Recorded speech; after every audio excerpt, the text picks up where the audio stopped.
Polysaccharide की 3 types के होंगे, स्टार्च, सेलुलोज और ग्लाइकोजन। स्टार्च, सेलुलोज और ग्लाइकोजन, ठीक है। स्टार्ट बात करें स्टार्च की, देखो स्टार्च जो होता है बेटा, सबसे पहली बात फॉर्मूला तीनों का ही सेम है, C6H10O5, C6H10O5, number of molecules N, C6H10O5, number of molecules N, C6H10O5, okay clear. अगली बात करें, देखो ये क्या होता है बेटा, स्टार्च जो होता है ना, ये पादपों के अंदर संग्रहित होता है, इकट्ठा होता है ना, ठीक है। किसमें स्टोर होता है बेटा, पादपों के अंदर स्टोर रहता है, ठीक। स्टार्च जो होता है अल्फा ग्लूकोज का बहुलक है, यानी अल्फा ग्लूकोज आपस में जुड़ करके फिर स्टार्च का फॉर्मेशन करते हैं, ओके। नेक्स्ट बात करें, इसको 2 कंपोनेंट्स में डिवाइड किया है ना, एक तो एमिलोस है और दूसरा है एमिलोपेक्टिन। स्टार्च 2 भागों में बांटेंगे, एमिलोस और एमिलोपेक्टिन, क्लियर हुई बातें, है ना।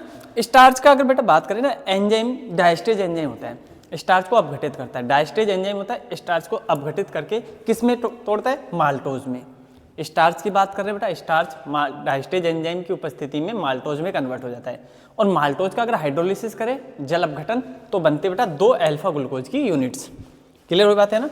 अब बात की थी हमने 2 प्रकार के इसमें अवयव पाए जाते हैं, कंपोनेंट पाए जाते हैं, एमिलोस और एमिलोपेक्टिन। सबसे पहले डिस्कस कर रहे हैं हम एमिलोस को। देखो जब एमिलोस की बात आती है, पहली बात ये वाटर में सोल्यूबल होता है, यानी जल में विलेय है।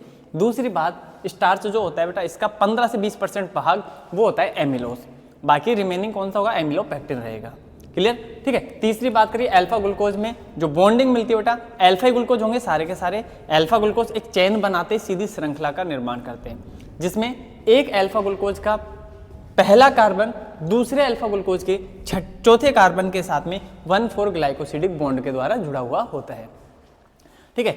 ये रही आपके पास में पहली अल्फा ग्लूकोज, दूसरी अल्फा ग्लूकोज, तीसरी अल्फा ग्लूकोज, ऐसे सॉन चलती रहेगी, है ना। 100-200 यूनिट्स होती है इसके अंदर, ठीक। तो इसमें पहला और चौथे के बीच में H और H, OH दोनों ग्रुप आएंगे, H2 की फॉर्म में रिमूव कर देंगे और O रह जाएगा, ठीक है। अब बात करें दूसरा स्ट्रक्चर आता है बेटा एमिलोपेक्टिन, जल में अविलेय होता है, स्टार्च का 80 से 85% पार्ट बनाता है, ठीक है।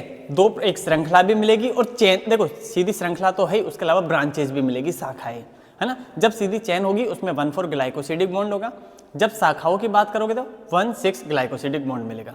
स्ट्रक्चर आपके सामने, एक ब्रांच ऐसी बनाना जैसी एमिलोस की बनाई, दूसरी ब्रांच ऐसी बनाना एमिलोस के समान। पहली एमिलोस का OH, और इसमें कोई सा भी जहाँ से आप लिखना चाहो, ये 6 नंबर का, इसका OH H2 की फॉर्म में अलग हो जाएंगे और ये आपस में ऐड हो जाएंगे। ये स्ट्रक्चर होता है एमिलोपेक्टिन का, क्लियर हुई बात, ठीक। नेक्स्ट बात करते हैं बेटा सेल्यूलोज की। देखो सेल्यूलोज का फॉर्मूला सेम बिल्कुल डिट्टो वैसा की वैसा है जो स्टार्च का था ना, C6H10O5, ठीक है। अच्छा, ये मुख्य रूप से किसमें मिलता है बेटा, पादपों में पाया जाता है। पादपों की जो कोशिका भित्ति होती है वो किससे मिलकर बनी होती है, सेल्यूलोज की बनी होती है।